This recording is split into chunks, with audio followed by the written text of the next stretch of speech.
Hujan badai, silakan kalikan.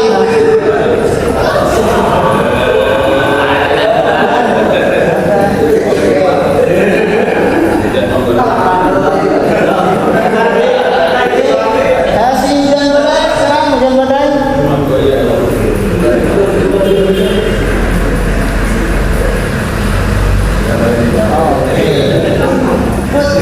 Alhamdulillah, kasih angin sepoi-sepoi.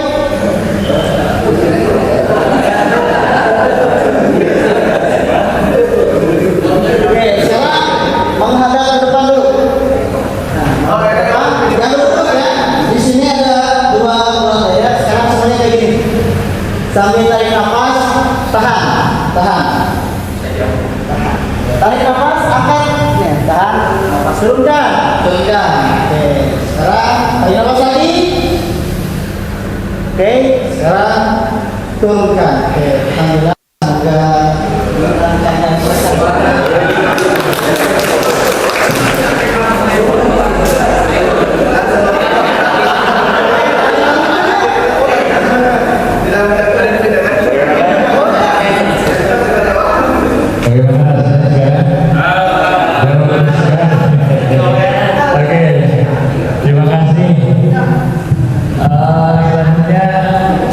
Kita akan materi berikut yang insya Allah akan disampaikan oleh Kiai Haji Dr. Hajar Sanusi. Kepada beliau kami minta untuk datang ke panggung ini ya.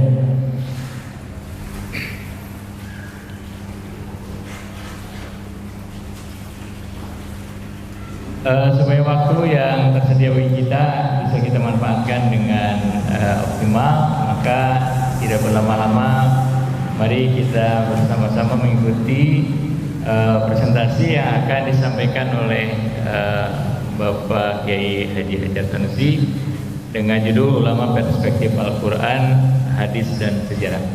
Kami persilakan. Assalamualaikum warahmatullahi wabarakatuh. Waalaikumsalam. Betul. Ustaz, dia.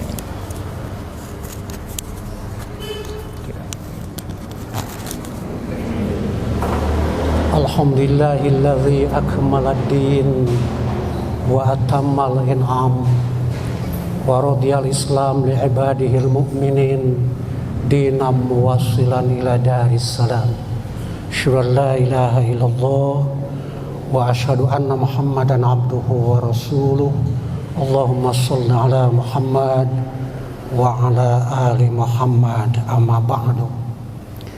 Faqala Allah ta'ala fil Qur'anil Karim, a'udzu billahi samil alim minasy syaithanir rajim. Innama yakhsyallaha min ibadihil ulama'u. Shadaqallahul azim. Ki Adi dan juga saudara-saudara peserta PKU, izinkan saya sambil berdiri untuk menghirup udara segar, sekaligus mudah-mudahan bisa tidak terlalu kaku kalau sekiranya duduk di sini, karena itu operatornya Ki Adi.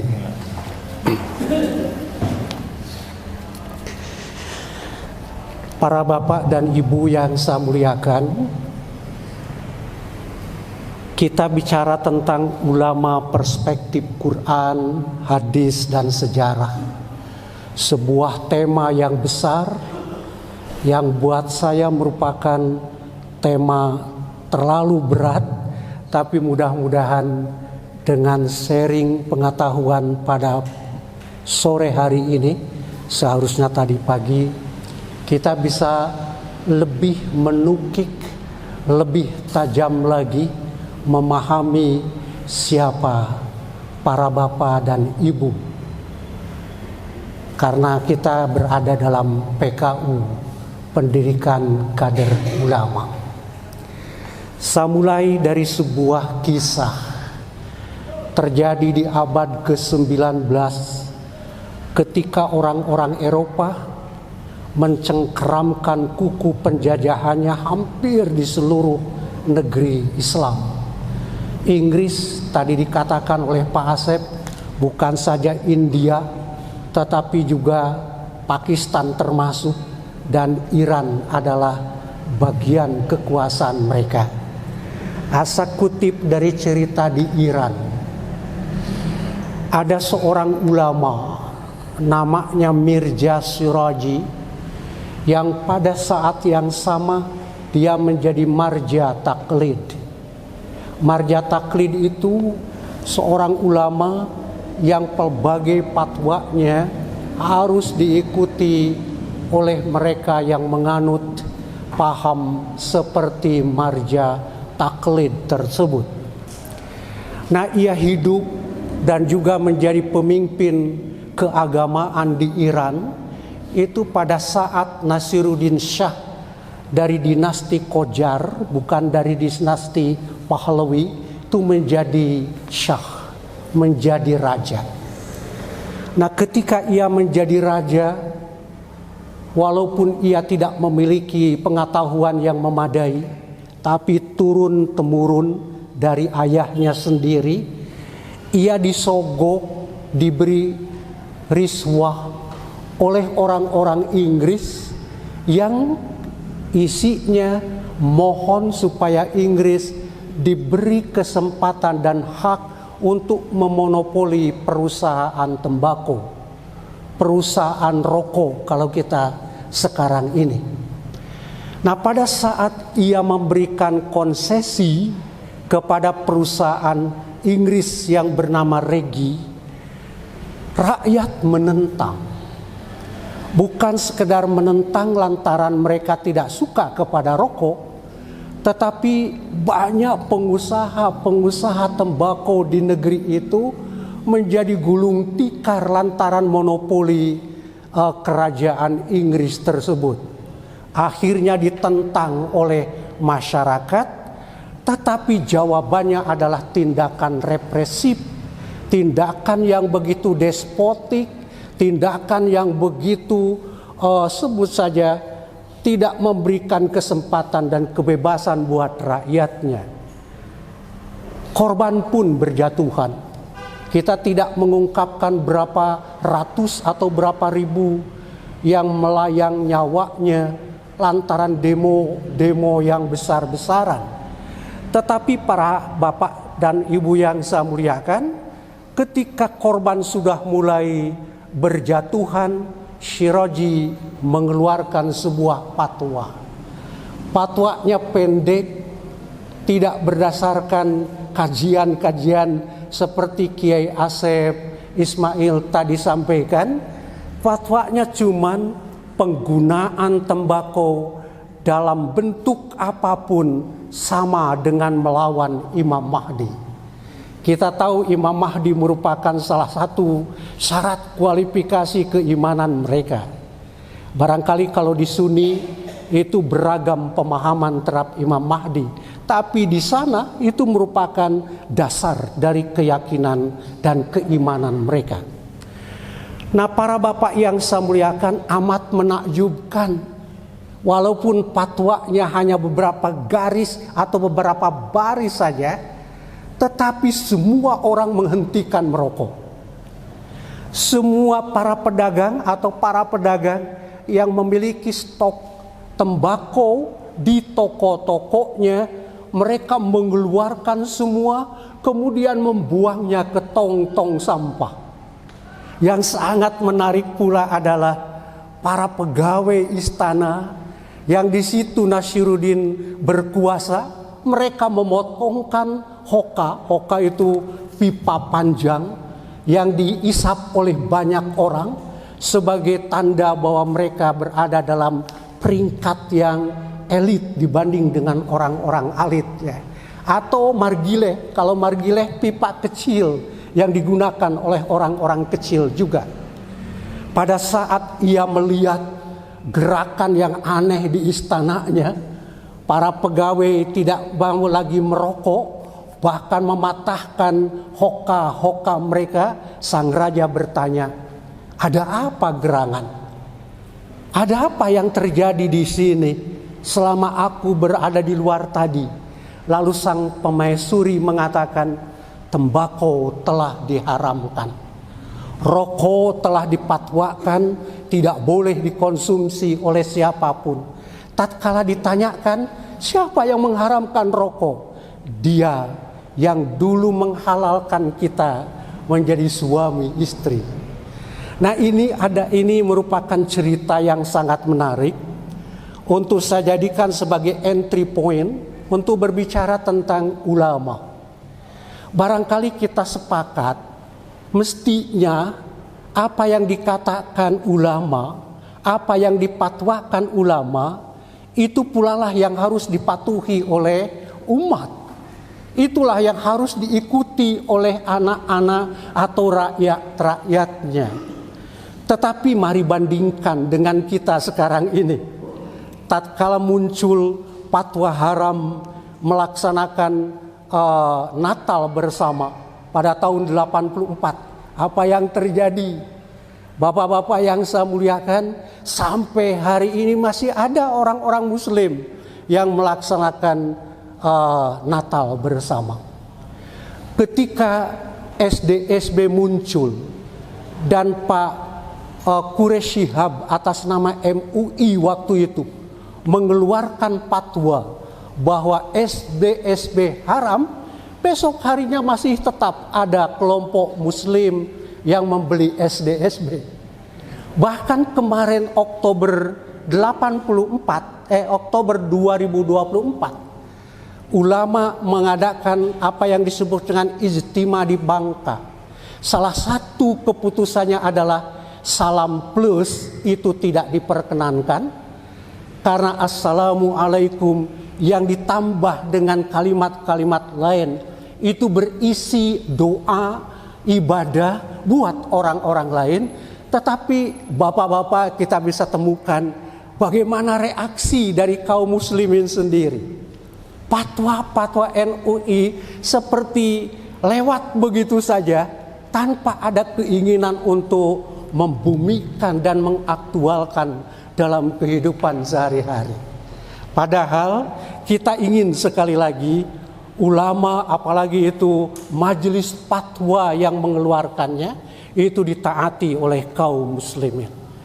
Ada salah seorang malahan mengatakan, dan itu pernah menjadi rektor UIN Yogyakarta, dia mengatakan, apa tidak ada kerja lain untuk MUI? Kok hanya fatwa dan fatwa saja? Begitu kata dia. Dan sekarang tidak lagi menjadi ketua BPIP ya. Alhamdulillah. Nah, Bapak Ibu yang saya hormati, inilah yang disebut dengan ulama. Idealnya ulama adalah yang digugu dan diturut seperti kirata guru itu sendiri. Apakah ilmu dan ulama menurut pandangan Islam? Inilah yang saya sampaikan. Pertama, Al-Quran dan hadis itu merupakan dua sumber ajaran Islam yang sangat apresiatif terhadap ilmu sekaligus kepada pemilik ilmu itu sendiri. Bapak bisa perhatikan apa ayat-ayat Al-Quran yang diturunkan Allah untuk pertama kali dari ayat 1 sampai ayat 5 itu terdiri atas konsep ilmu pengetahuan. Di situ ada membaca, di situ ada kolam atau menulis, sebut saja alat untuk menulis. Di situ juga ada ta'lim. Apakah ini merupakan indikasi bahwa Islam begitu apresiatif terhadap terhadap ilmu? Jawabannya ya. Itulah apresiasi pertama. Bahkan ketika Kangjeng Nabi memperoleh tawanan-tawanan perang dalam perang Badar, apa yang harus dibebaskan oleh orang-orang tawanan itu? Kalau mereka tidak memiliki uang yang akan dijadikan tebusan buat dirinya, mengajar anak-anak Islam sebanyak 10 orang sampai dia bisa baca tulis, dan setelah itu mereka dibebaskan. Inilah gerakan ilmu di dalam Islam yang menunjukkan kepada kita pengaruh dan penghargaan Islam kepada ilmu begitu tinggi. Adam alaihissalam, tatkala ada fit and proper test lah kalau zaman sekarang ini, antara Adam alaihissalam dengan para malaikat. Malaikat diperintahkan dengan perintah yang sama oleh Allah untuk memberitahukan dan membacakan apa yang ada di hadapan mereka. Tapi kita tahu Adamlah yang lulus dalam fit and proper test itu, walaupun akhirnya ia melakukan sebuah kekeliruan, makan buah yang disebut dengan buah huldi, kata orang sekarang ini. Padahal itu istilah setan ya dalam Quran. Huldi itu istilah setan. Artinya kalau Anda, hei Adam, makan buah ini, Anda akan menjadi orang yang lestari, yang langgeng di surga ini. Itu kata huldi itu dari setan sebetulnya. Dan yang terakhir, ketika Tolut diangkat jadi raja Israel, adalah juga karena memiliki keluasan ilmu. Ketika itu Bani Israel menentang dan melawan Samuel, nabi yang diutus pada zamannya. Mengapa Tolut katanya yang harus jadi raja kami? Dia tidak memiliki kekayaan, dia tidak memiliki kekuasaan. Tapi jawaban dari Allah yang diberikan kepada nabinya oleh Nabi Samuel itu harus dibagikan kepada Bani Israel?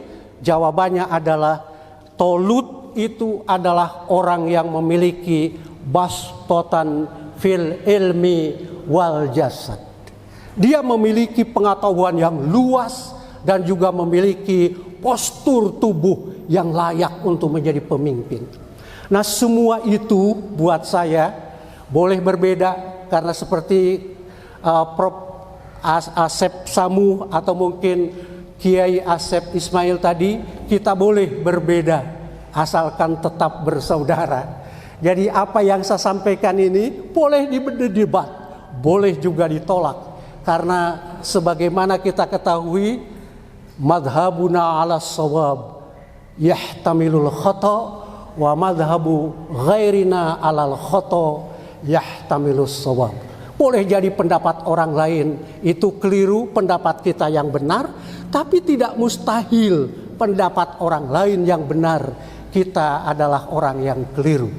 Berangkat dari situ ada relativisme internal pada diri kita bersama. Lanjut deh. Oh ya, para bapak dan ibu yang saya muliakan, walaupun kata ilmu dan derivasinya disebut oleh Al-Quran sebanyak 780 kali, silakan baca atau teliti Mu'zam Al-Alfad Al-Quran oleh Abdul Baqi. Tetapi kata ulama sendiri sebagai jamak taksir dari alim itu hanya 2 kali disebut dalam Al-Quranul Karim. Dalam hadis banyak, tapi dalam Al-Quran hanya 2 kali. Pertama dalam surah Asy-Syu'ara dan yang kedua dalam surah Fatir. Dalam surah Asy-Syu'ara itu dikatakan bahwa apakah tidak tahu atau apakah bukan merupakan bukti kebenaran Al-Quran dan Kangjeng Nabi Muhammad diutus oleh Allah di akhir zaman. Padahal ulama-ulama Bani Israel tahu tentang itu dari kitab suci mereka. Silakan lihat dalam surah Asy-Syu'ara. Oleh karena itu saya memahami bahwa ada ulama yang memang kepakarannya di bidang turos, kepakarannya di bidang manuskrip lama, termasuk dalam kitab-kitab yang ditulis khusus untuk keagamaan. Sementara yang kedua yang tadi dibaca oleh Ustaz Dadang dalam ininya, dalam qiraah pertamanya, ada yang disebut dengan ulama, saya sebut sebagai keahlian di bidang sains.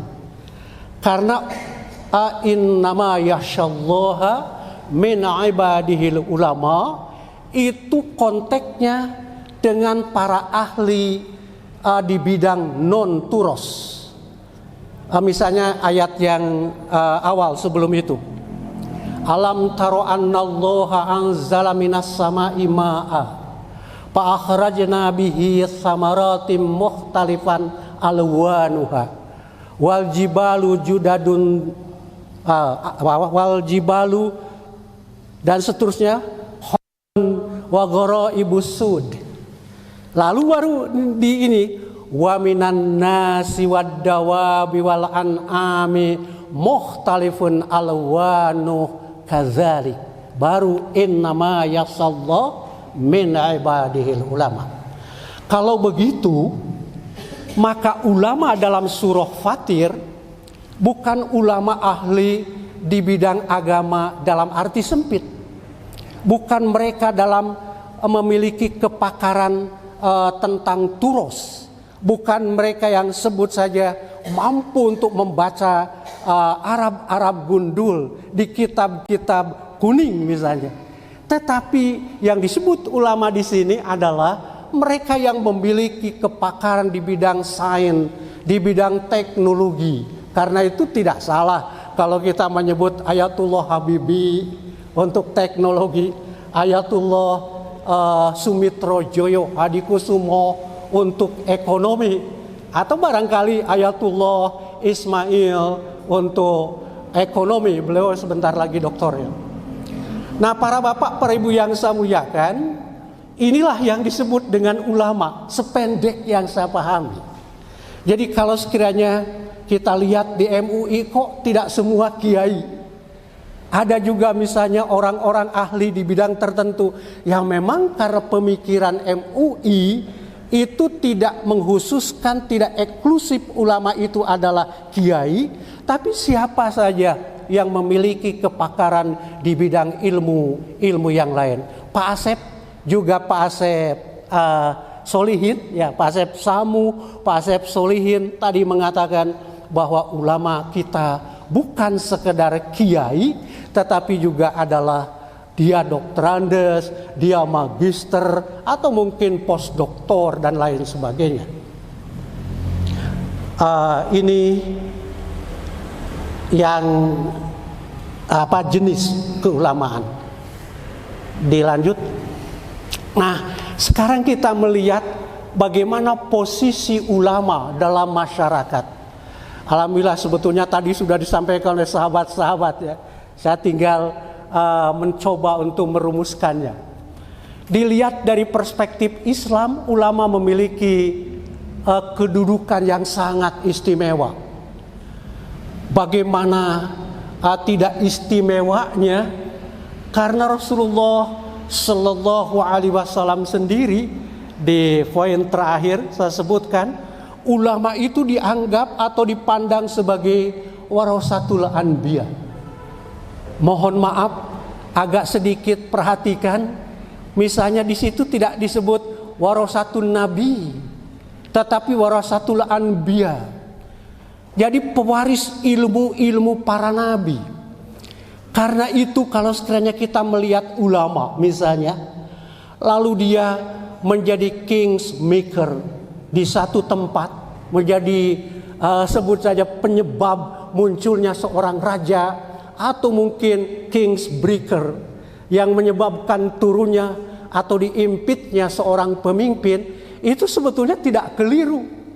Karena ada nabi yang memiliki posisi seperti itu. Bukankah Musa alaihi salam, dia adalah nabi yang mengajarkan kepada kita bagaimana membebaskan pelbagai belenggu dari belenggu yang mengikat umat pada waktu itu. Jadi kalau sekiranya ada orang misalnya yang bergerak di bidang politik, asal tidak dianggap satu-satunya jalan untuk mencari ridho Allah, sah-sah saja buat kita semua. Malahan andai kata semua lembaga legislatif itu diisi oleh orang-orang sekuler misalnya, orang-orang yang tidak paham agama, dan kita tidak ikut serta di sana lantaran kita mengatakan politik tidak ada dalam Islam, itu bahaya besar buat kita semua. Al-Anbiya, warasatul anbiya. Ada ulama kingsmaker tadi saya katakan. Siapa? Samuel. Itu Nabi Samuel. Dia memohon kepada Yang Maha Kuasa untuk menunjukkan siapa yang akan menjadi raja Bani Israel. Itu kingsmaker. Siapa lagi yang menjadi pembantu raja? Yusuf alaihi salam membantu raja dalam menyusun dan membuat strategi ekonomi, karena waktu itu Mesir mengalami kelaparan yang sangat, dan banyak-banyak lagi. Karena itu tugas ulama sebetulnya bukan saja di masjid. Tugas ulama selain di masjid juga di luar masjid, karena al-ulama'u warasatul anbiya. Ulama itu pewaris ilmu-ilmu para nabi. Idealnya para bapak dan ibu yang saya muliakan, ulama itu orang yang harus yang memiliki ketakutan kepada Allah lebih dari manusia rata-rata. Sekali lagi saya mengacu kepada ayat Al-Quran yang dibaca oleh Ustaz Dadang tadi. Innama yakhsyallaha min ibadihil ulama. Karena Allahnya menjadi maf'ul bih, sementara ulamanya jadi fa'il ya. Sesungguhnya hamba-hamba Allah yang takut kepadanya hanyalah mereka yang disebut dengan ulama. Jadi kalau begitu sangat ideal kalau ulama itu lebih takut kepada Allah ketimbang takut kepada sesama manusia. Tapi nanti sejarah memberikan contoh kepada kita bagaimana ulama Bani Israel lebih takut kepada manusia ketimbang kepada Allah Subhanahu wa taala. Huyai bin Akhtab misalnya, salah seorang tokoh Yahudi dari Khaybar. Konon kabarnya dia adalah Bani Quraidah yang bisa lari ke Khaybar. Pada saat ingin membalas dendam kepada Rasulullah Sallallahu Alaihi Wasallam yang nanti menimbulkan perang Al-Ahzab multinasional, Huyai dengan beberapa teman atau ruhban lainnya datang ke Mekah. Siapa yang dia kunjungi? Orang-orang kafir Quraisy, para bapak dan hadirin. Orang-orang kafir termasuk Abu Sufyan yang masih memusuhi Rasulullah Sallallahu Alaihi Wasallam. Lalu ketika ditanya oleh Abu Sufyan, kenapa Anda meminta bantuan kepada aku, kepada kami, justru untuk menghancurkan Muhammad, padahal agama Muhammad itu sama sesumber dengan agama kamu sendiri. Kalau begitu saya ingin punya jawaban yang tegas, kata Abu Sufyan. Agama siapa yang paling benar? Muhammad atau kami? Jawabannya apa? Agama orang-orang Quraisy waktu itu yang dijawab oleh ulama tersebut. Bukan agama Kanjeng Nabi, tapi agama Quraisy yang paling benar. Abu Sufyan masih cangcaya. Dia belum percaya kepada keyakinan orang Yahudi ini. Dibawanya kelompok Yahudi untuk bersama-sama melakukan liturgi dan juga ritual di Ka'bah, suruh menyembah patung-patung. Memang mereka mau untuk menyembah patung. Karena itu Quran menyebutnya menyembah jibti dan togut ya dalam surah An-Nisa. Ini kan berarti tidak takut kepada Allah, tapi yang dia takuti hanyalah manusia sendiri. Ulama adalah kelompok manusia yang derajatnya diangkat lebih tinggi dari rata-rata. Yarfa'illahu alladzina amanu minkum walladzina utul ilma darajat. Allah pasti akan mengangkat derajat orang-orang yang beriman di antara kalian dan juga orang yang berilmu.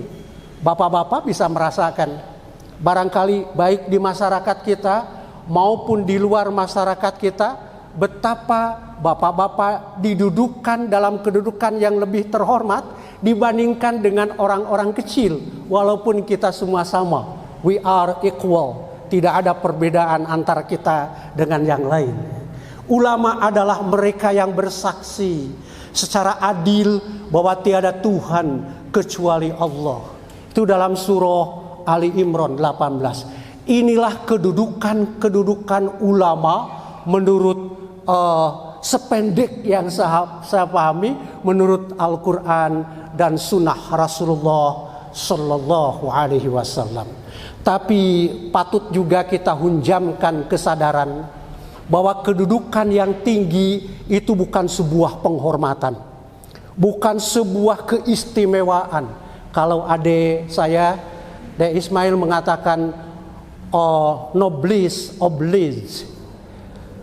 Apa yang kita miliki sekarang ini, kedudukan kita ini bukan sebagai keutamaan, bukan sebagai kelebihan, tapi noblesse, oblige, tanggung jawab yang harus kita berikan. Kita sebagai bapak-bapak, alhamdulillah, kalau saya hanya sebagai santrinya saja, bapak-bapak yang sudah jadi ulama, jangan lupa keulamaan bapak-bapak bukan merupakan keistimewaan, tetapi justru merupakan tanggung jawab yang lekat pada bapak-bapak dan ibu yang saya hormati. Nah, kita lanjut tugas ulama ini. Nah, bapak-bapak ibu yang saya muliakan, kalau kita cermati Al-Quranul Karim, saya hanya mengutip beberapa ayat saja.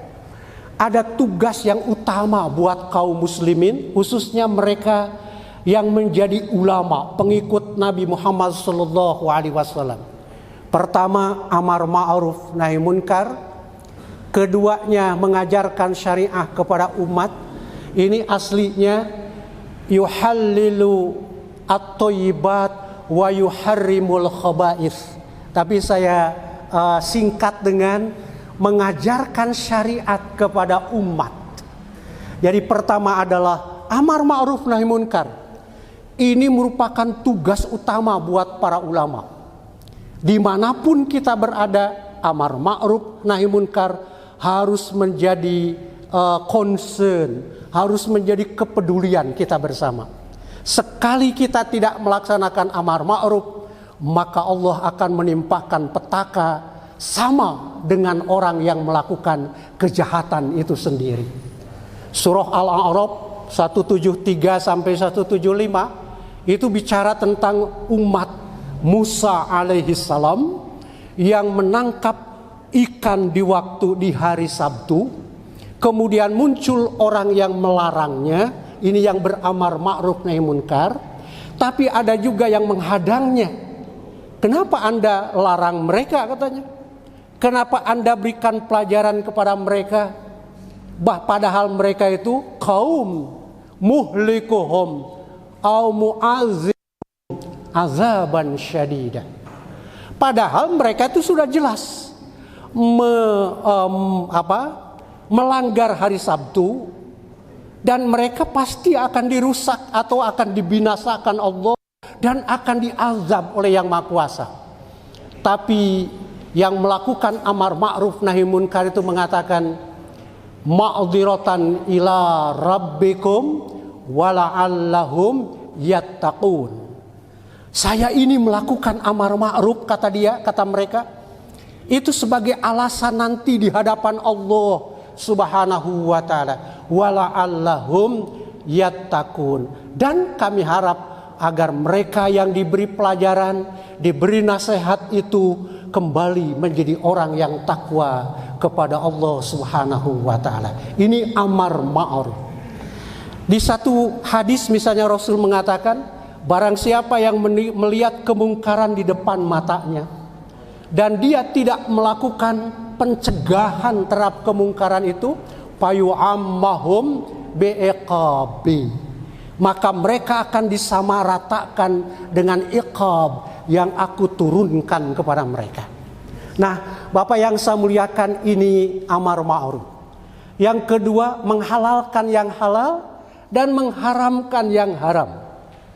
Barangkali karena itu pula lah MUI dulu punya punya aktivitas untuk membuat label halal dan haram. Paling tidak untuk himayatul ummah, memelihara umat dari keterjerumusan mereka ke dalam kubangan yang diharamkan Allah Subhanahu wa ta'ala. Mengajarkan syariah kepada umat. Sementara yang ketiganya, membebaskan umat dari pelbagai ikatan yang membelenggu kebebasan mereka. Wa yadau anhum israhum wal aghlal allati kanat alaihim. Ini betul-betul merupakan tugas menantang buat kita semua. Betul-betul para bapak yang saya muliakan. Ikatan yang membelenggu mereka itu bukan sekedar barangkali ikatan rantai yang ada pada tangan mereka, tetapi pelbagai ikatan dan belenggu, baik itu secara ekonomis maupun secara politis ataupun sosiologis.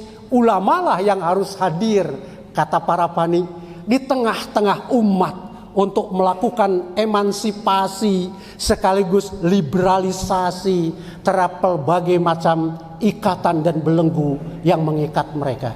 Karena itu jelas secara eksplisit disebut dalam Al-Quran.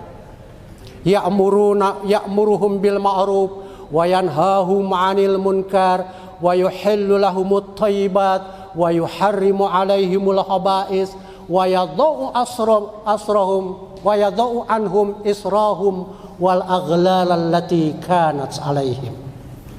Dalam surah Al-A'raf. Sedangkan dalam surah Al-Jumu'ah ada tugas lain.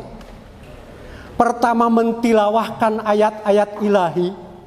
Kemudian yang kedua, melakukan purifikasi baik akidah maupun moral. Dan yang ketiganya, mengajarkan Alkitab. Mungkin ini yang dimaksud adalah Al-Quran, juga Al-Hikmah.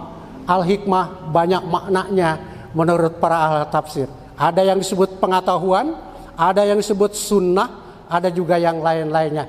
Ada juga yang mengatakan kebijakan, kapan dan di mana kita berada, kita tempatkan sesuai dengan kondisi di mana kita berada. Ada yang mengatakan begitu. Masih yang tadi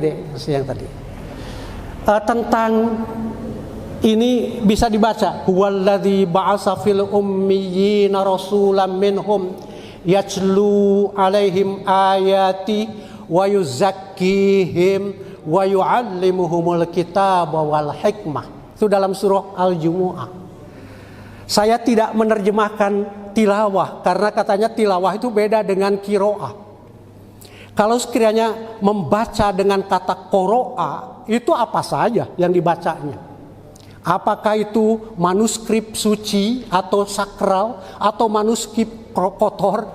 Misalnya di Indonesia dulu, apakah yang namanya monitor? Apakah yang namanya bobo? Itu boleh dibaca. Sama halnya dengan membaca kitab-kitab suci. Kalau kita gunakan kata qiraah. Tapi kalau tilawah, kata para ahli, ini ada Ustaz Dadang nih ahlinya. Kalau sekiranya kita sudah bicara tilawah, berarti yang dibacakannya itu adalah yang sakral. Tidak ada misalnya tilawah buku porno, tidak ada.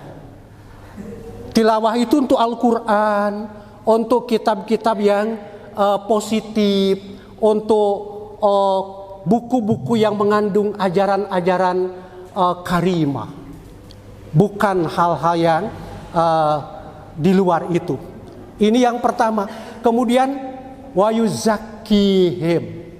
Banyak orang memahami bahwa di sana itu adalah purifikasi akidah.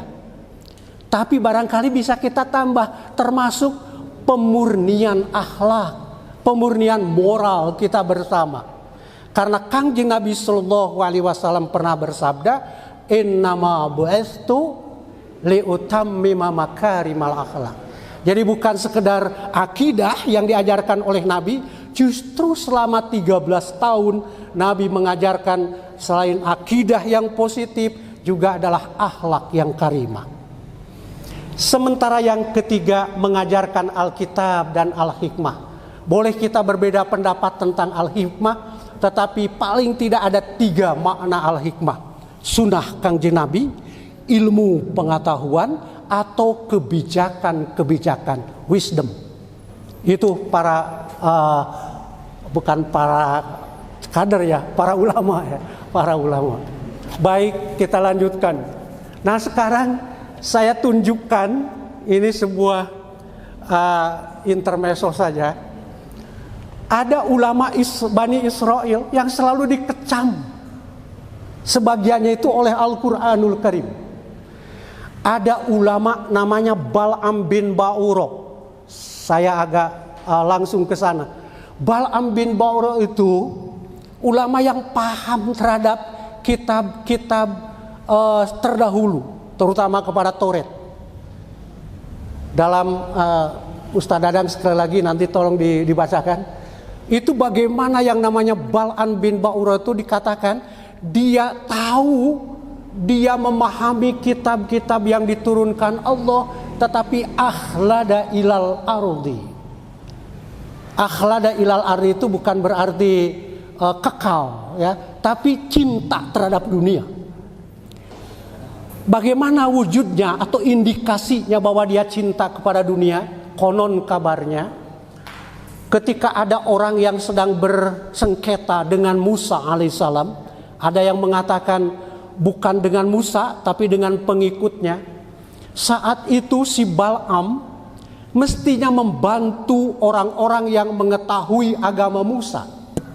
Tapi justru lantaran sebongkah harta, sebongkah emas, dia justru membantu mereka yang menjadi lawan Musa alaihissalam. Inilah yang dimaksud akhlada ilal ardi, sehingga begitu satiris Al-Quran mengatakannya, dia bagaikan, mohon maaf, kal kalb in yatruk yalhas au tahmil yalhas. Yang namanya Bal'am itu bagaikan anjing. Aduh mohon maaf, ini bahasa Al-Quran ya, saya agak susah menerjemahkannya, kalb itu kan anjing. Dia itu bagaikan anjing. Anda bawa, dia menjulurkan lidah. Anda biarkan, dia juga menjulurkan lidah. Itu ulama Bani Israel, para bapak yang saya muliakan dan ibu.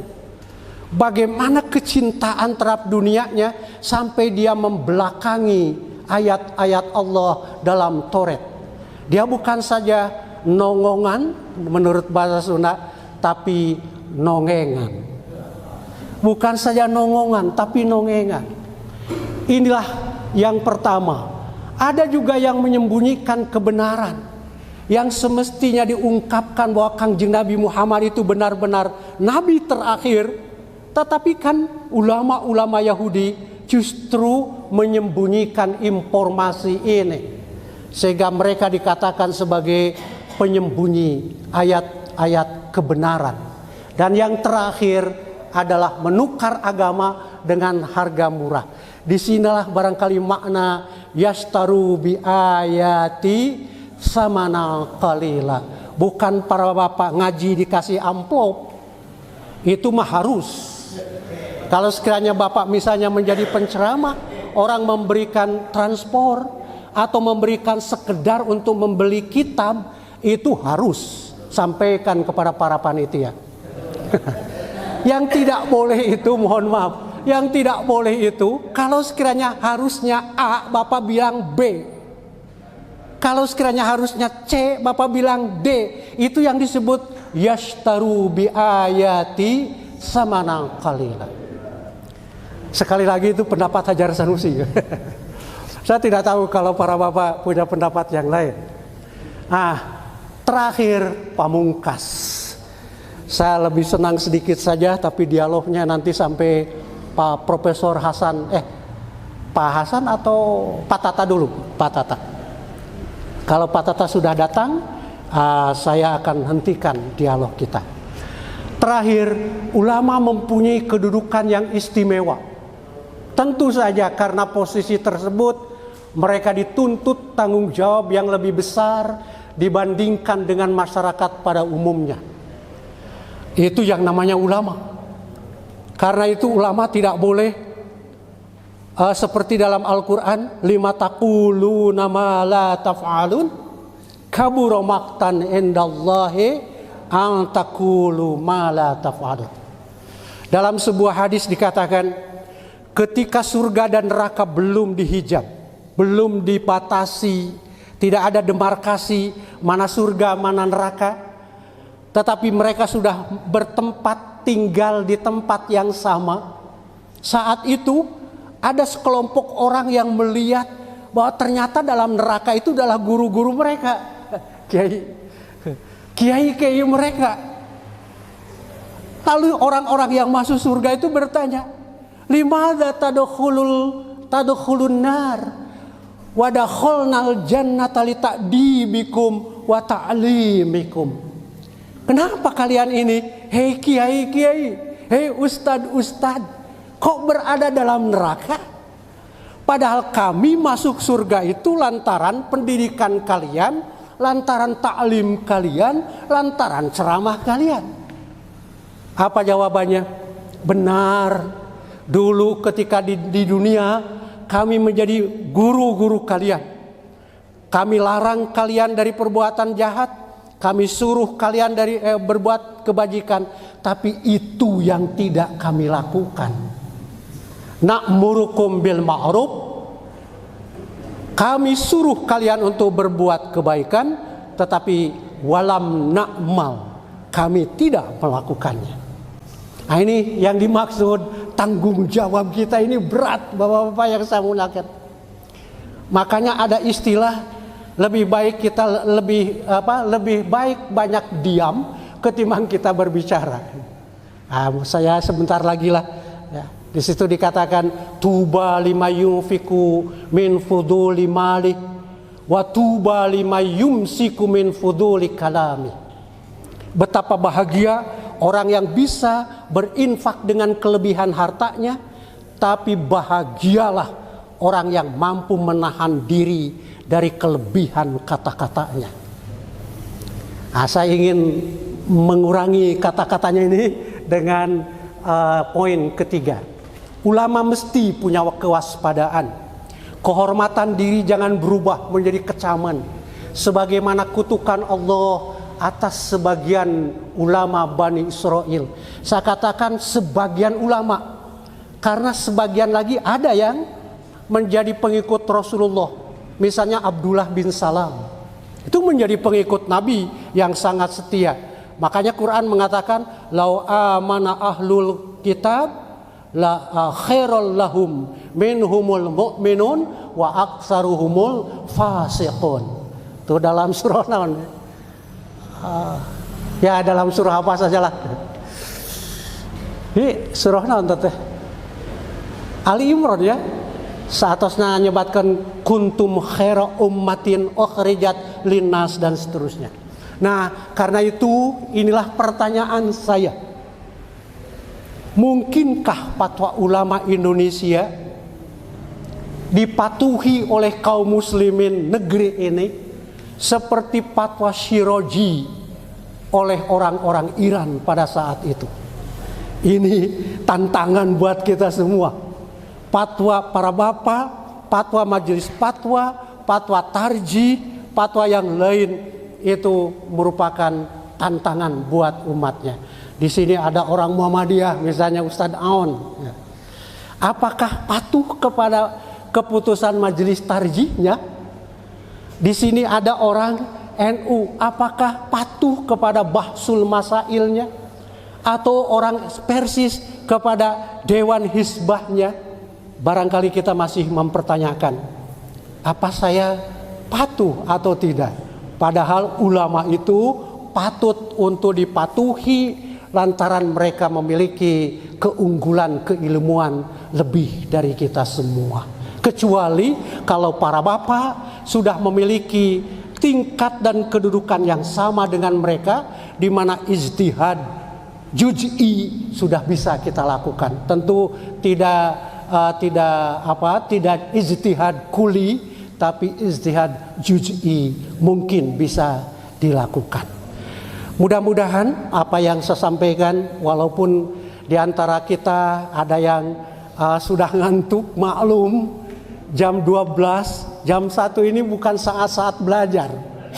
Makanya saya apresiatif sekali kepada para bapak yang masih bertahan walaupun sudah berkedip-kedip rasa ngantuk yang sangat berat. Terima kasih atas atensinya. Mudah-mudahan ada manfaatnya. Dipersilahkan kalau sekiranya ada pertanyaan sampai jam 2:30, karena insya Allah Pak Tata akan hadir jam itu. Dicatat nih. Ya, terima kasih. Kalau saya perhatikan Mas Ami ini sebagian malah sorot matanya itu sangat tajam. Materi dari Kiai Saha?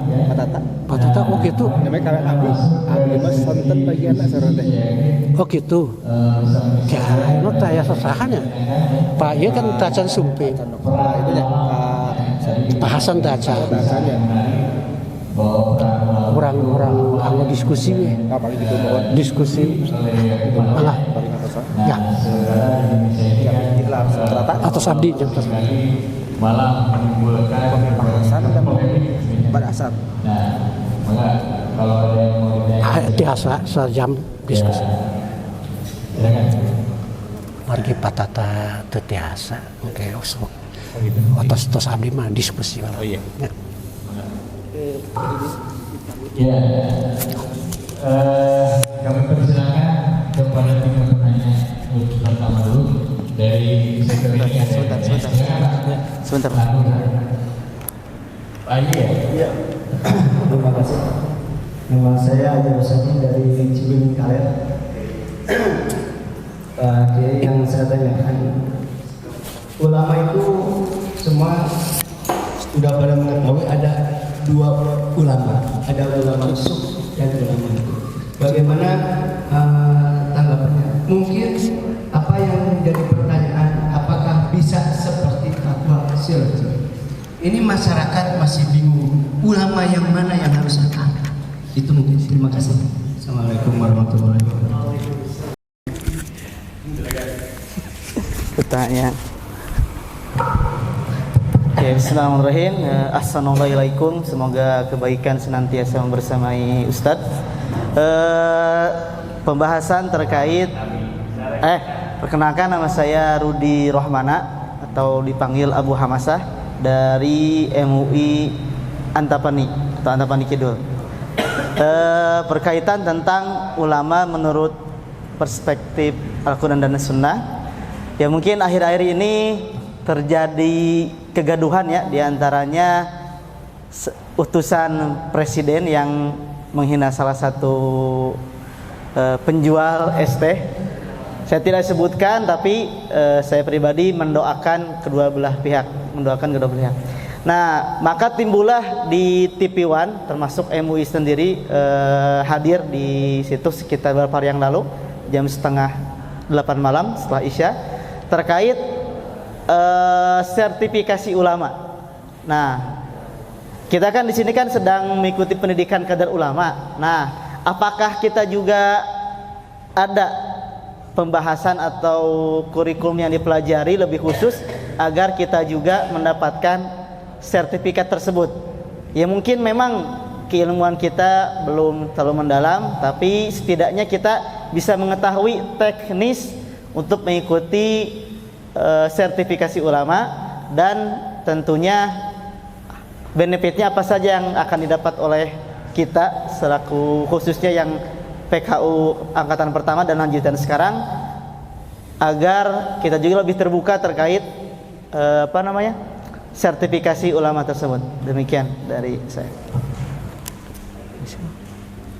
Monggo penanya yang ketiga, silakan. Punten namanya disebutkan. Ya, Assalamualaikum warahmatullahi wabarakatuh. Nama saya Muhammad Aun Gunawan, Pak, dari Kirat Condong. Pak, saya ini sebagai memberikan fatwa baik pengajian khotib Jumat dan syukuran ya Pak ya. Mereka itu selalu memerintahkan supaya membahas masalah haji atau zakat. Padahal kami ini sebagai ustadz, sebagai ulama belum bisa mampu untuk melaksanakannya. Bagaimana ini? Karena ada ayat atamuruna nasa bil birri wa tansawna anfusakum wa antum tatluna kitab afala taqilun. Jadi menyampaikan agak kaku gitu Pak ya, karena kami belum bisa melaksanakan seperti itu. Ada yang berita seperti itu. Takutnya seperti Bani Israil tadi Pak. Bani Israil kan atamuruna nasa bil birri dan sebagainya. Jadi mohon penjelasan Pak dengan ayat ini. Kami ada riskan juga Pak. Ini semua kan para ustadz ya gitu kan. Ya, jadi kalau menyampaikan belum kita dilaksanakan, ada kurang pas itu Pak yang menyampaikan itu, dikarenakan belum bisa belak. Yang kedua tentang Tuhan ilahu hawana, lupa di ayatnya. Tuhan itu hawa nafsu itu. Bagaimana? Seperti Al-Quran mengatakan Tuhan mereka Tuhannya hawa nafsu gitu Pak. Itu penting juga bagi kami untuk menjelaskan kepada masyarakat dan untuk kami sendiri. Terima kasih. Wassalamualaikum warahmatullahi wabarakatuh. Tiga, perlu diketahui bahwa ada miskomunikasi antara panitia dengan Pak Haji Tata. Pak Dr. Tata menyebut nanti sore. Padahal sebetulnya kemarin sudah komitmen bersama kami mengganti Pak Asep Samu Syam ini. Jadi mohon maaf nanti pas sesi Pak Tata akan kita gunakan diskusi antar kita. Diskusi kelompok boleh, nanti menjadi diskusi kelas. Pertama tentang ulama usul dan ulama ul akhirah. Itu konsep yang dikedepankan oleh Imam Al-Ghazali, bahwa ketika beliau hidup menjadi bagian dari ulama. Bisa dibaca dalam Al-Munkid min ad-Dhalal. Itu banyak sekali ulama-ulama yang hubul jah wal ma, terlalu cinta terhadap kedudukan dan juga cinta terhadap harta kekayaan. sampai-sampai lantaran cintanya terhadap dunia, mereka itu siap untuk saling menyikut, saling menendang, saling menginjak satu sama lain. Ulama yang dalam perspektif Imam Al-Ghazali, ulama yang buruk atau ulama dunia, ulama keduniawan. Sementara yang kedua, ulama yang baik, ulama ul akhirah. Memang ada kualifikasinya, Pak. Kalau tidak salah di buku saya, di buku ke-7, itu Al-Quran Manusia dan Al-Quran, itu saya kumpulkan bagaimana kualifikasi ulama yang disebut dengan ulama ul akhirah. Salah satu di antaranya ulama ul akhirah adalah orang yang lebih takut kepada yang maha kuasa ketimbang kepada manusia lain. Dan itu yang kerap kali kita ungkapkan. Ulama ul akhirah adalah ulama yang selalu berada di tengah-tengah ummah, berada di tengah-tengah kaum elit, dan tidak misalnya terputus lantaran terlalu dekat kepada kaum elit sehingga dia tinggalkan kaum elit. Quran sependek yang saya ketahui itu mengajarkan ulama harus berada di tengah-tengah kaum elit, di tengah kaum elit, dan bukan di tengah kaum elit. Yang namanya ulama juga, ulama al-akhirah, mereka harus pandai membaca tren kesenangan umat manusia, seperti kasus ulama pada zaman Qarun. Bagaimana pada saat itu orang-orang cinta kepada dunia lantaran diajarkan oleh si Qarun itu sendiri. Sampai ada yang mengatakan, duhai, betapa bahagianya kalau aku seperti Qarun, kan ada Quran menyebutnya begitu. Itu kata orang-orang awam. Tetapi begitu Qarun dibenamkan Allah, untung saya tidak jadi Qarun. Itu pertanyaan ini, pernyataan-pernyataannya. Yang saya miliki atau yang saya tangkap dari itu, ada yang disebut dengan ulul albab, ada yang disebut dengan ulul ilmi, yang mereka memberitahukan kepada masyarakatnya, pahala di sisi Allah jauh lebih berharga dibandingkan dengan harta kekayaan seperti yang dimiliki oleh Qarun. Jadi inilah kualifikasi ulama al-akhirah. Barangkali kalau sekiranya ada pertanyaan, ulama mana yang mesti kita ikuti bersama? Ulama yang punya kualifikasi tadi, bukan ulama yang mencela, yang hari ini A besok B. Bukan ulama yang terlalu dekat kepada kaum elit dan melupakan kaum elit. Bukan ulama yang terjebak dalam glamoritas kehidupan dunia sehingga dia tidak juhud lagi, tidak menguasai dunia, tapi tidak tidak terbelenggu oleh dunia. Kita boleh, kata Pak Asep tadi, kita boleh menjadi orang kaya, tapi jangan sampai terbelenggu oleh kekayaan itu. Saya menarik kata-kata bijak dari Agim. Kata Agim, kalau Anda punya mobil, jangan simpan di hati Anda, simpanlah di garasi Anda. Itu Agim tuh yang mengajarkan. Mobil simpan di garasi, jangan di hati. Kalau di hati, wah, repot. Sedikit saja kagores batur jadi rebutan, salamina. Jadi itu Pak, barangkali yang mesti kita ikuti bersama. Saya yakin Bapak sudah punya pilihan, saya juga sudah punya pilihan. Untuk sementara ini tampaknya ulama seperti Kang Miftah, ulama yang lurus, yang ditawari hidup di bidang ekonomi, di bidang politik dengan berbagai macam cara, beliau konsisten di bidang dakwah. Barangkali ulama seperti itu yang harus dipatuti. Dan saya sekarang ini jadikan beliau marja taklid buat saya. Baik, nomor 2, iya. Memang itulah Pak yang namanya kekuasaan Allah ya. hari ini Jaya dan Digjaya, hanya satu kata saja keluar dari dia, itu berubah menjadi orang yang dicaci maki. Nah, itu kasus mubalik. Saya kira harus kita bedakan mubalik dengan ulama. Makanya saya di buku pertama saya sebutkan ocehan seorang mubalik. Di buku terakhir juga saya sebutkan inilah pemikiran seorang mubalik. Saya tidak mengklaim sebagai ulama, terlalu berat kalau sekiranya kita katakan ulama. Mubalik saja lah. Nah, yang kemarin, kasus kemarin itulah mubalik yang keceplosan, mubalik yang mungkin pula lantaran perasaan sudah berada di atas, kemudian dengan seenaknya dia memperlakukan orang-orang kecil. Innal insana la yaqo ar-ra'ahus taghna.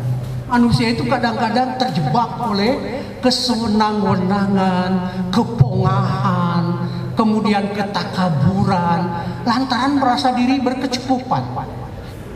Oleh karena itu saran dari sahabat kita itu betul, kita harus ada sertifikasi.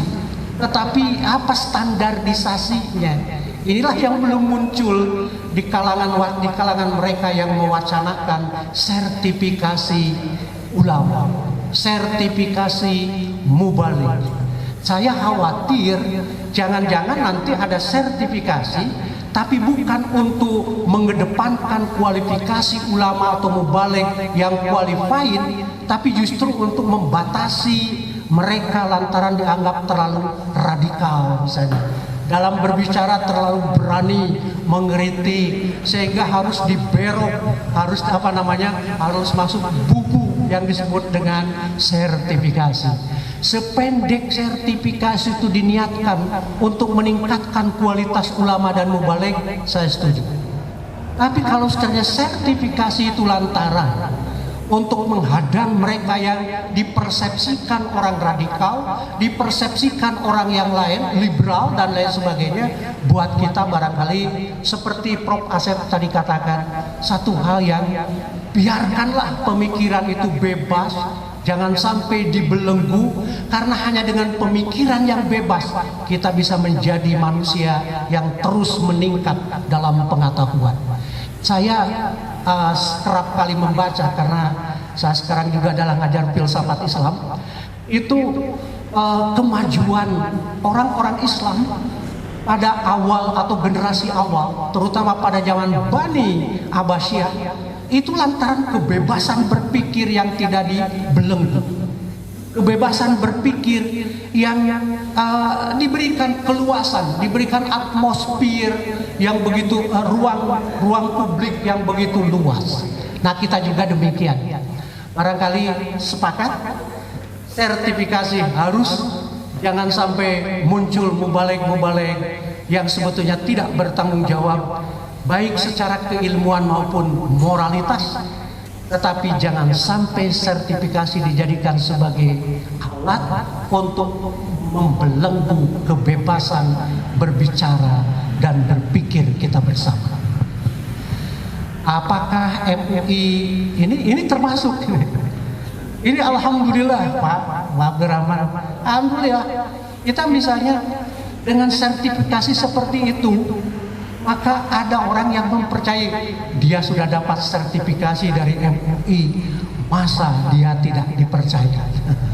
Insya Allah ini jadi sertifikasi walaupun tingkatnya tingkat rendah. Ya sebut saja elementary, belum pada ke depan. Mudah-mudahan. Saya sendiri belum punya sertifikasi mubalik, tapi saya sudah dapat ijazah S3 dari UIN. Ya, ini hanya menambahkan, kedua dulu deh, bentar ya. Jadi sertifikasi ulama ini kalau dilihat dari sudut pandang saya, itu bisa juga menjadi peluang bagi MUI. Misalnya begini, di kampus itu dulu ada sertifikasi dosen, Nah itu semua dikelola oleh BNSP, Badan Nasional Sertifikasi Profesi.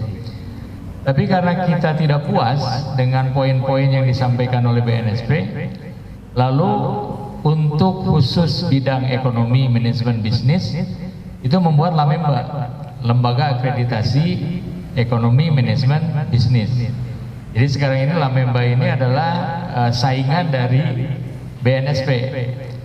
Nah, tidak tertutup kemungkinan MUI itu membuat saja lembaga akreditasi sendiri, ya, di mana nanti skema untuk akreditasinya MUI yang buat, gitu. Ya supaya tadi kita tidak dikerjai oleh kepentingan politik, ya. Jadi murni lembaga akreditasi untuk misalnya ya mubalik misalnya, ya, atau ulama, itu betul-betul berasal genuine dari pemikiran umat Islam sendiri, gitu ya, seperti itu. Nah, dan itu terbuka luas kalau menurut teman saya. Jadi MUI harus lebih proaktif, udah aja diajukan saja lembaga akreditasi untuk sertifikasi ulama ataupun dai, ya. Barangkali itu tambahannya.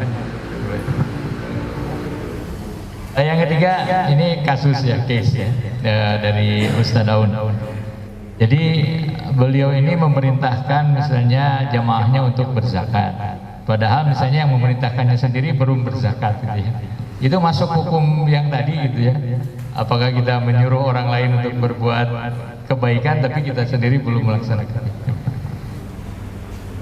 Saya pernah menolak ceramah Walimatus Safar pada beberapa tahun yang lalu karena saya belum melaksanakan ibadah haji pada waktu itu. Banyak orang memberikan alasan apa-apa aja. Oh, ada juga di antara mubalik yang berbicara tentang kematian, tentang kebangkitan di alam mahsyar. Mereka belum berpengalaman. Itu ada. Nah, yang jadi persoalan, apakah orang yang menyuruh untuk zakat itu memang merupakan kondisio sine qua non agar dipatuhi oleh orang, dia pun harus zakat? Itu tergantung deso. Kalau sekiranya memang dia sudah sampai ke tingkat di mana ia harus mengeluarkan zakat, tapi dia menyuruh orang lain untuk berbuat zakat sementara dirinya tidak, itulah barangkali termasuk dalam kelompok ya ayyuhalladzina amanu lima taquluna ma la taf'alun kabura maqtan indallah an taqulu ma la taf'alun. Dibuat mereka yang sebetulnya secara ekonomis mereka sangat kurang. Bahkan dalam hal-hal tertentu dia harus dibantu secara kolaboratif dengan teman-teman lainnya. Lalu dia menyuruh zakat, menerangkan zakat dan tidak zakat, itu tidak tergolong orang seperti tadi. Persis seperti bapak-bapak dan ibu berceramah di satu tempat, kemudian memperoleh ongkos, memperoleh transport, memperoleh ganti, misalnya ini ganti makalah, ini ganti ini. Itu tidak termasuk yashtaruna bi ayati samanan qalilan. Bahkan harus kan? Kita pernah dengar sebuah hadis yang paling berhak untuk menerima ujroh itu adalah mereka yang mengajarkan Al-Quran. Kalau orang yang ceramah tidak boleh dibayar lantaran masuk dalam kelompok yastaruna bi ayati samanan qalila, guru-guru agama pun tidak boleh dibayar. Ya ngajar agama, para dosen juga tidak boleh.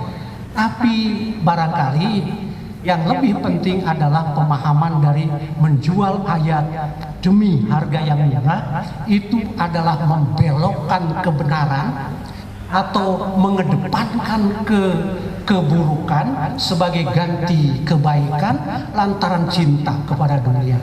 Itu pemahaman saya. Jadi Ustadz Aon barangkali tidak ada salahnya kita berbicara tentang zakat, walaupun kita belum melaksanakan zakat. Tapi kalau merintah sholat, wajib. Kalau kita memerintahkan sholat dan tidak sholat, sarwa aja muslim. Baik, assalamualaikum warahmatullahi wabarakatuh. Waalaikumsalam.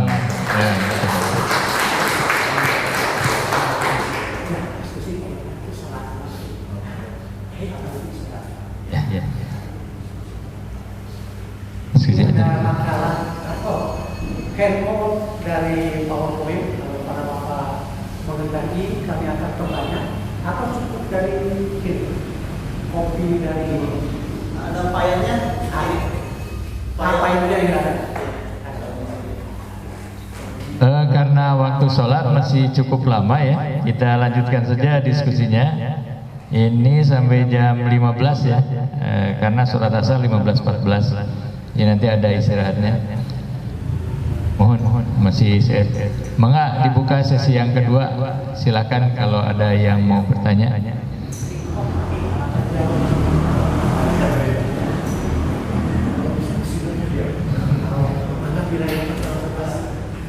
Ya ini sesinya sesi bebas saja. Ya silakan kalau ada yang mau bertanya. Saya ini Pak berdoa di HP, merekam HP doa gitu Pak. Lalu kadang-kadang malam itu kan sudah tidur, lalu doa itu kan HP itu doa HP itu dibunyikan, lalu diaminkan oleh kita. Ya Allah amin amin gitu Pak. Tapi banyak kita sendiri Pak merekam dalam HP. Apakah itu bisa diterima gitu Pak? Karena gini Pak, karena saya diberi hadiah doa-doa dari Madinah dan Mekah apa ya gitu, dibaca seluruh HP Pak, panjang hampir setengah jam begitu ya gitu. Diaminkan sendiri Pak. Tapi dari kampung banyak di HP itu, kalau diaminkan Pak. Tengah malam seperti itu Pak. Ya mengharapkan jaminan lah. Nah, Allah, tapi menurut Bapak bagaimana gitu tentang itu? Makasih Pak. Ada kejadian di Cibenying Kidul kalau tidak salah. Cerita teman saya, mohon maaf nih kalau dari Cibenying Kidul ada utusan. Kayak ketika itu teman saya itu mendengar azan begitu indah di masjid. Tapi tatkala dia masuk masjid, tidak ada seorang pun. Karena yang azan itu pakai kaset. Nah itu barangkali harus ditanyakan dulu. Pernah saya tanyakan ke Kiai Maftuh almarhum. Ada kemarin sahabat kita meninggal, Pak Dr. Cecep Ansori. Ya. Kita doakan mudah-mudahan dapat ampunan dari Yang Maha Kuasa. Kalau punya dosa, dapatkan di tempat yang mulia di sisi Allah Subhanahu wa Ta'ala, dan kita mudah-mudahan digabungkan bersama beliau di akhirat nanti.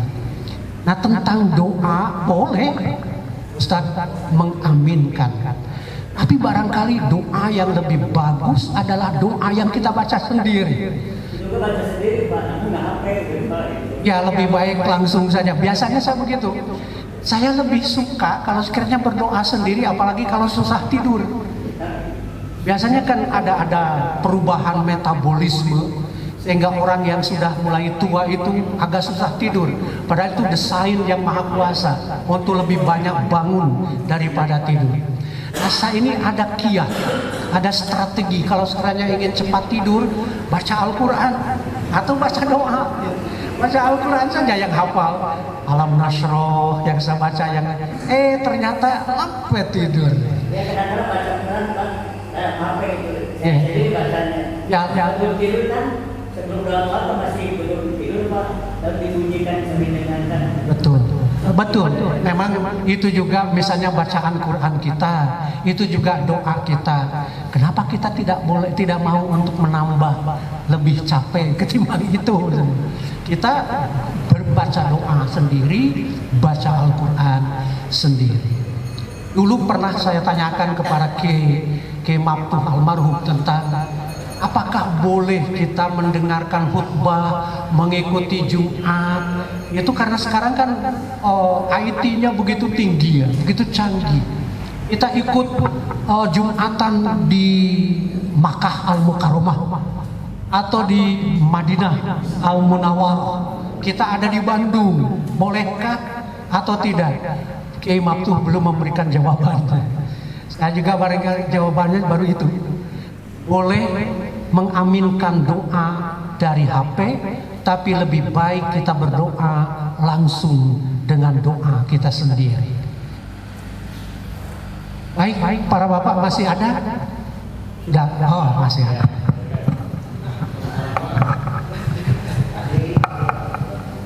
Bismillahirrahmanirrahim. Assalamualaikum warahmatullahi wabarakatuh. Perkenalkan, nama saya Esa Muhammad Suryanata. Saya utusan dari Kecamatan Arcamanik, Pak Kiai. Saya ingin bertanya mengenai problematika yang terjadi di hari-hari belakangan ya, tentang yang tadi saya bertanya lebih mendalam mungkin tentang sertifikasi ulama. Apakah perlu ada sertifikasi ulama seperti itu? Yang mana kita ketahui mungkin kalau ada dan perlu, apa standarisasinya seperti itu? Seperti kita ketahui juga untuk menjadi seorang ustadz itu kan keahliannya berbeda-beda seperti itu. Ada yang mungkin mengajar alif bata atau mengajar Al-Quran, dia sudah dianggap menjadi ustadz. Ada orang yang berdakwah seperti itu tentang kemasyarakatan, tentang nilai-nilai agama, dia dianggap menjadi ustadz gitu. Tapi seandainya tidak diperlukan juga, sekarang banyak bermunculan ulama-ulama, ustadz-ustadz yang tidak memiliki kapasitas dan kapabilitas dari perihal keagamaan seperti itu. Jadi mungkin pertanyaannya, apa perlu adanya sertifikasi untuk pendakwah, untuk penceramah, untuk ustadz dan untuk ulama seperti itu, Pak Kiai? Syukran. Assalamualaikum warahmatullahi wabarakatuh.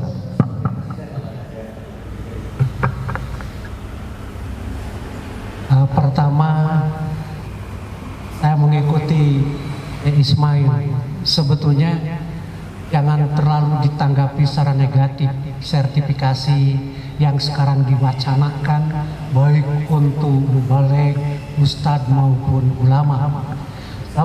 Ternyata ada nilai positifnya tadi dikatakan. Paling tidak MUI terpacu untuk menyusun standarisasi apa saja, misalnya poin-poin atau kualifikasi yang harus dimiliki oleh seorang ulama, seorang ustadz atau seorang penceramah. Kita bedakan kan, ulama, penceramah dan juga ustadz. Di kita ini memang patut kita prihatinkan, sekaligus juga kita banggakan. Tidak sedikit orang yang sebetulnya tidak punya kualifikasi keilmuan, tetapi mereka tampil di banyak orang, bahkan orang itu lebih banyak ketimbang jamaah Kang Miftah sendiri gitu. Padahal tidak punya kualifikasi keilmuan. Nah, barangkali buat orang seperti inilah kita harus orang seperti inilah yang harus jadi sasaran dari proses sertifikasi yang disebutkan. Sebetulnya ini juga dalam rangka mengarah dan melangkah ke sana. Kalau sekiranya kita di akhir sesi PKU memperoleh sertifikat, itu juga merupakan bagian dari proses sertifikasi kita. Walaupun mungkin standarisasinya belum mapan ya, kita masih coba-coba. Seperti halnya ketika kawan-kawan yang ikut di PMIQ kemarin akhir tahun 2023 di pesantren Cimau, itu kita lihat itu dasar sekali. Walaupun di situ sudah ada filsafat, di situ sudah ada tasawuf, sudah ada tarekat, tapi menurut kita masih dasar. Nah, ini sebetulnya kita ada penajaman, ada elaboratif, tetapi tidak yang kemarin. Kita berikan ilmu-ilmu yang lain. Ini merupakan langkah menuju sertifikasi. Mudah-mudahan saya nanti usulkan ini karena masukan dari sahabat-sahabat yang paling baik kepada Pak Miftah, supaya paling tidak Kota Bandung ini menyusun membuat formula siapa saja yang memiliki hak untuk menjadi ustadz, siapa saja yang tidak memiliki hak yang harus di-upgrade terlebih dahulu. Nah, mohon maaf, memang dalam masalah agama ini tidak sama dengan dalam ranah kehidupan yang lain. Saya tanya bapak-bapak dan ibu, maukah kita dibedah lantaran ada penyakit pada diri kita oleh dokter umum misalnya? Tentu saja kita tidak mau, karena itu bukan ahli. Kita inginnya oleh dokter bedah. Di Gunung Kidul kira-kira tahun 1988 yang nulis adalah orang Nasrani, diterbitkan oleh Kanisius. Itu saya baca ada seorang yang berlaga seperti dokter bedah, namanya Mulyono, tapi bukan Mulyono yang diungkap sekarang ini. Dia itu bapak-bapak dibantu oleh 8 asisten untuk membedah jantung kakaknya sendiri. Padahal dia bukan dokter, apalagi dokter ahli di bidang bedah. Dia hanya sebagai dukun saja. Tapi alhamdulillah hasil bedahan dia dengan 8 asisten itu kakaknya meninggal dunia. Ya karena dibedah oleh bukan ahlinya. Alhamdulillahnya itu seperti saya bersyukur ya. Padahal menunjukkan bahwa tidak ahli tidak boleh kita melakukan hal-hal yang sangat vital. Nah begitu dalam agama lain. Dalam masalah agama itu tidak ada istilah begitu. Bapak mungkin bisa saja diceramahi oleh mereka yang tidak bisa baca Al-Quran. Banyak kejadian. Dia hanya retorikanya bagus, olah vokalnya bagus, tetapi dia tidak bisa untuk mengutip ayat Al-Quran satu pun, apalagi hadis. Nah, apakah orang seperti ini berhak menceramahi kita? Dengan sertifikasi insya Allah barangkali akan lain, tapi itu menunjukkan demokratisnya Islam. Karena dalam Islam katanya ada balighu anni walau ayat. Dia lupa yang disampaikan bukan satu ayat, tapi beberapa puluh ayat. Kan balighu anni walau ayat. Atau misalnya Rasul mengatakan balighu syahid alal ghaib. Rubba muballighin awsa'a itu min sami'.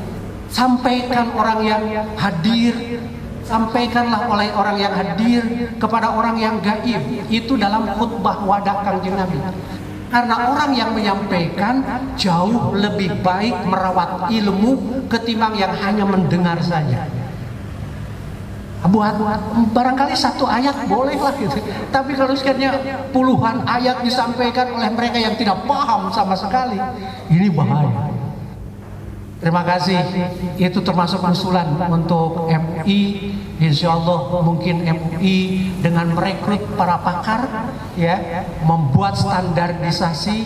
Inilah sebetulnya orang-orang yang punya kualifikasi untuk ceramah, untuk menjadi ustadz dan lain sebagainya. Istilah ustadz juga mengalami devaluasi di kita ini. Ada orang yang hanya mengajarkan ikro saja sudah disebut ustadz. Orang yang mengajarkan nama itu soli fardhu dhuhri sudah dianggap ustadz. Padahal di Arab itu, di Timur Tengah kan ustadz itu profesor. Kalau sekalian A-dal itu berarti al-ustadz ad-doktor. Di kita mah yang disebut dengan ustadz itu bahkan pakai label tuh kasih ustadz tanya ke sini. Pakai si nauzubillah. Terima kasih. Barangkali ini pertanyaan terakhir untuk memasuki sesi diskusi kita bersama. Baguslah sharing dalam diskusi.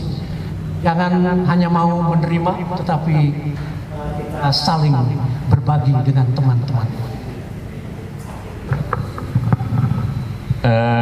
Kalau saya pribadi, saya sangat setuju kalau setiap profesi itu ada sertifikasinya. Ya, jadi profesi itu bukan hanya kaitannya dengan mencari nafkah gitu ya. Jadi yang disebut dengan profesi itu having much experience and great skill gitu ya. Jadi dia memiliki pengalaman yang banyak, kemudian skill yang luar biasa. Nah, seorang ulama juga punya skill yang luar biasa. Ya, jadi dari sisi kecerdasan, dari sisi penguasaan ilmu, ya, itu luar biasa. Nah, sebaiknya disertifikasi. Nah, tadi yang ditanyakan dari rekan dari Arca Manik itu, ini terkait nanti dengan skema. Jadi skema kompetensi itu lain-lain. Jadi ada yang kompetensinya nanti di bidang ekonomi syariah. Ya, kita buat kompetensi untuk ekonomi syariah. Misalnya sejauh mana pemahaman beliau itu tentang ekonomi syariah. Kemudian ada juga yang nanti uji kompetensinya misalnya di dalam membaca kitab kuning. Ya, bisakah beliau itu membaca kitab kuning? Ya, ada tesnya gitu ya, diuji gitu ya. Nah, sehingga nanti kalau orang-orang itu sudah tersertifikasi, artinya dia kompeten.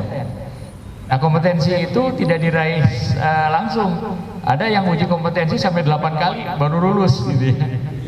Baru lulus. Jadi tidak instan bahwa beliau itu ikut sertifikasi langsung bisa dapat kompetensi, tidak ya. Jadi nanti ada beberapa tahap. Nah, di sini kami mengharapkan peran MUI itu justru harus besar seperti yang tadi disampaikan oleh Kiai Ajar. Jangan sampai kita dibedah oleh bukan ahli bedah gitu ya. Kita mengajukan sendiri supaya kita bisa punya skema yang bagus. Ini ada sebuah kisah menarik dan ini diceritakan oleh seorang asesor dari BNSP senior ya. Jadi beliau ini sudah pakarnya asesor lah. Kalau di dalam penelitian itu APU ya, ahli peneliti utama. Beliau namanya Panes Yandri. Nah, Panes Yandri ini seorang muslim taat. Jadi nanti bisa dipakai sebagai ahli dari majelis ulama gitu ya untuk membuat skema kompetensi nanti. Beliau itu doktor elektro ITB. Waktu beliau ingin mengikuti sertifikasi tentang logistik, beliau ini kemudian dikirim oleh BNSP ke Jerman. Nah, instruktur yang kemudian mengajar Panes Yandri ini orang Jerman, kan Panes Yandri ini diasramakan gitu. Si instrukturnya berpesan singkat begini, Panes Yandri, kalau nanti kamar kamu tiba-tiba gelap karena lampunya mati, kamu jangan coba-coba mengganti bohlam karena kamu tidak kompeten. Nah, ini pentingnya kompetensi gitu ya. Jadi karena dia itu dokter elektro, apa susahnya sih letih nggak gantos bohlam gitu ya. Tapi coba kita perhatikan. Oh, karena tidak disertifikasi ya. Lihatlah trotoar kita. Di tengah trotoar ada pohon. Kenapa ini terjadi di Kota Bandung? Karena tidak disertifikasi yang membuat desain trotoarnya. Kalau yang membuat desain trotoarnya itu tersertifikasi, tidak mungkin kejadian seperti itu. Ini dalam kehidupan gitu ya. Nah, jadi kalau menurut hemat saya sertifikasi itu penting. Termasuk sertifikasi ulama, sertifikasi dai, dan sertifikasi masjid. Coba masjid ini kita biarkan saja berkembang seperti apa adanya sekarang ini. Kacau masjid itu. Jadi perlu dibenahi, disertifikasi. Nah, ini yang nanti harus berperan itu majelis ulama. Seperti itu. Terima kasih. Enggak, pilih ayah numbade didiskusikan lagi, masih ada waktu. Silakan, ini bebas ya, temanya bebas. Ya, tidak ada yang ditanyakan. Kalau tidak ada, untuk sementara kita istirahat dulu sambil menunggu waktu sholat asar. Terima kasih atas perhatiannya. Kita kasih aplaus untuk Kiai Haji Ajar. Terima kasih. Assalamualaikum warahmatullahi wabarakatuh.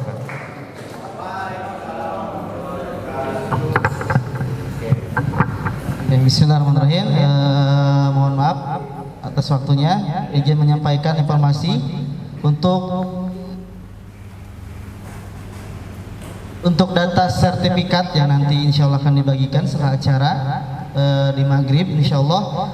Oleh karenanya perkenalkan kami mengabsen bagi yang namanya belum tersebut atau tertulis, nanti mohon konfirmasi. Begitupun nama dan juga gelar. Yang pertama